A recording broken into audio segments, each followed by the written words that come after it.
हरे कृष्णा।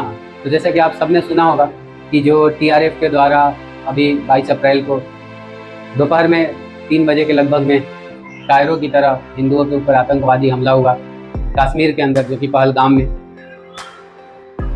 तो आज हम इसी बात के ऊपर चर्चा करेंगे। क्या अटेंडम ही ऐसे ही कहीं से आतंकवादी आ गए और हिंदुओं को पूछ करके कि तुम्हारा धर्म क्या है, और उनका यहाँ तक कि पैंट खुलवा के चेक कर करके और उनको गोली मार दिया गया? क्या ऐसे सब कुछ अकस्मात हो गया? तो इस वीडियो को शुरू करने से पहले हम 2-3 कारणों के बारे में जान लेते हैं। आखिर क्या कारण है कि ये सब चीज़ें वहाँ घटित हुई।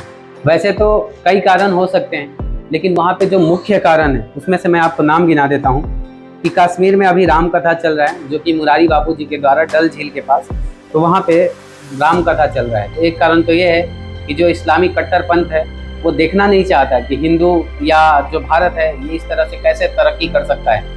तो जो इस्लामिक आतंकवाद है वो किसी भी प्रकार से इन चीज़ों को बढ़ने नहीं देना चाहता, और खास करके कश्मीर की घाटी में। दूसरा कारण ये है कि अमरनाथ यात्रा की तैयारियां शुरू हो गई थी।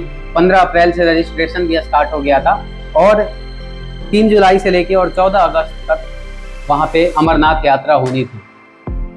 तो अमरनाथ यात्रा से ही ज़्यादातर लिंक करके देखा जा रहा है कि अमरनाथ यात्रा को लेकर ही ये जो वारदात हुआ है या ये जो हत्याकांड हुआ है, ये अमरनाथ यात्रा को लेकर ही किया है आतंकवादी। या एक कारण ये भी हो सकता है कि अभी हाल ही में अमेरिका के जो उपराष्ट्रपति हैं वो इंडिया आए हुए हैं। साथ ही साथ अभी मोदी जी जो हैं वो विदेश दौरे पे, दुबई दौरे पे गए हुए थे।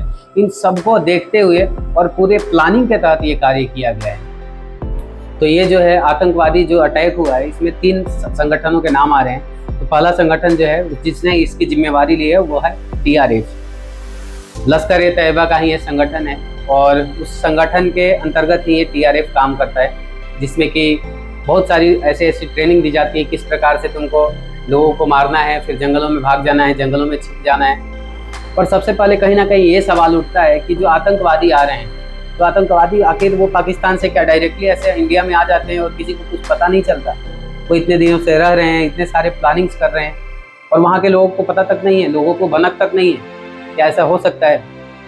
क्या यहाँ पे शंका या संशय नहीं होता है कि वहाँ की जो सरकार है अभी हाल फिलहाल में ही जो बनी है, उसके बनने के जस्ट बाद कुछ समय बाद ही ये सारी चीज़ें होने लगी। धारा 370 खत्म होने के बाद कश्मीर के घाटी में कुछ शांतिपूर्ण माहौल बना था, लेकिन जैसे ही ये अब्दुल्ला की सरकार आई उसके बाद से ये घटनाएं चालू हो गई। और खास करके उस समय ये घटना हुआ है जबकि अमरनाथ यात्रा स्टार्ट होने वाला था। और ये घटना को अंजाम कैसे दिया गया? जितने भी आतंकवादी आए थे वो सारे के सारे इंडियन आर्मी का ड्रेस पहन के आए थे, ताकि उन पे शक ना किया जा सके, और इंडियन आर्मी का ड्रेस पहन के उन्होंने वो कृत्य किया है। तो ये सबसे बड़ी वजह हो सकती है। वहाँ के नागरिक भी इसमें मिले हुए हैं, और साथ ही साथ वहाँ की सरकारें भी यहाँ पे इन चीज़ों में मिली हुई है। बिना सरकार की मिली भगत के ये कभी नहीं हो सकता है। तो कई सारे ऐसे वीडियोज़ हैं यूट्यूब पे जिसमें आप देखेंगे कि किस प्रकार से औरतों के सामने उनके पतियों को गोली मार दिया जा रहा है। जो कि आपने अभी वीडियो देखा होगा, मंजूनाथ जी जो कि कश्मीर घूमने गए थे, और उनको किस प्रकार से बेरहमी से मार दिया गया।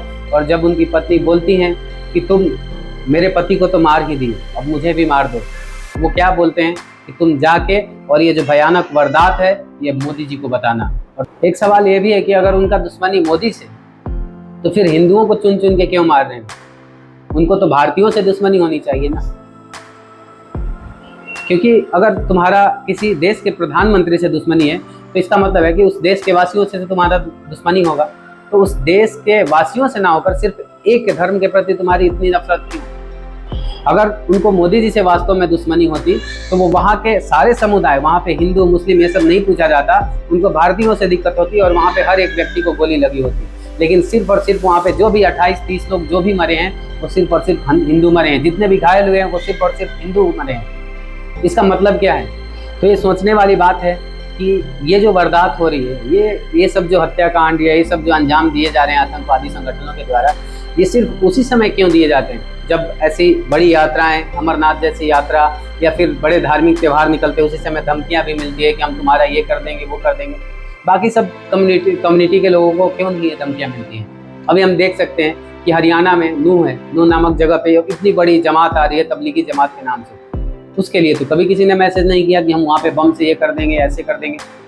लेकिन अमरनाथ यात्रा से पहले यह घटना क्यों? इसका क्या कारण है? क्या इससे ये नहीं साबित होता कि हिंदुओं के देश में हिंदुओं को ही डराया जा रहा है ताकि वो अपने पवित्र जो स्थल है, पवित्र जो धाम है, वहाँ पे नहीं जा सके? तो जैसा कि हम समझ सकते हैं कि अमरनाथ यात्रा के लिए दो मुख्य मार्ग हैं, जिसमें से एक मार्ग आता है बालटाल तथा जो दूसरा मार्ग आता है वो होता है पहलगाम। तो पहलगाम जो है वो बिल्कुल सीधा और अच्छा रास्ता है। वो थोड़ी दूरी है, जैसे 32 किलोमीटर की दूरी पड़ती है अगर पहलगाम के रास्ते होते हुए जाता है कोई व्यक्ति अमरनाथ, और बालटाल होते हुए जाता है तो वो 14 किलोमीटर की दूरी पे पड़ता है। परंतु जो बालटाल है वो बिल्कुल सीधी चढ़ाई है, लेकिन पहलगाम से बिल्कुल साफ रास्ता जाता है, सीधा सीधा, जिसमें कि आप सवारी या गाड़ियों से भी जा सकते हैं, वहाँ पहुँच सकते हैं। और ये जो वारदात हुआ है, ये जो घटना को अंजाम दिया गया है, वो उसी रूट के, जो पहलगाम रूट अमरनाथ यात्रा के लिए जाता है, उससे मात्र 3 किलोमीटर के दूर पे हुआ है। और ये हिंदुओं के लिए खास करके चेतावनी के रूप में दिया गया है कि चाहे तुम्हारे देश में मोदी जी आ जाएं, चाहे तुम्हारे देश में योगी जी आ जाएं, चाहे कोई भी हिंदू नेता आ जाए, तुम कभी भी अपने मकसद में या अपने धर्म में, अपने धाम में, अपने जो भी आप सेवाएं कर रहे हैं उसमें कभी कामयाब नहीं हो सकते। तो फिलहाल गृह मंत्री अमित शाह वहाँ पहुँचे हुए हैं और हमें अमित शाह जी से, श्रीमान मोदी जी से यही उम्मीद है कि इसका जो बदला होना चाहिए तो ऐसा मंजर दिखाना होगा कि अगली बार ऐसी चीज़ों को सोचने से पहले ही उनकी 10 पीढ़ियाँ कांप उठें। तो आप सभी से निवेदन है कि हम सब मिलकर, जितने भी हमारे सनातनी भाई लोग वहाँ पे अपने शरीर का त्याग किए हैं या वीर गति को प्राप्त हुए हैं, उन सब के लिए प्रार्थना करें ताकि उनको भगवान के चरणों में आश्रय मिले और साथ ही साथ भगवान उनके पूरे परिवार को सहानुभूति प्रदान करें। ऐसी घड़ी में भगवान उनको इतना शक्ति प्रदान करें कि इस समय से वो लड़ सकें। हरे कृष्ण।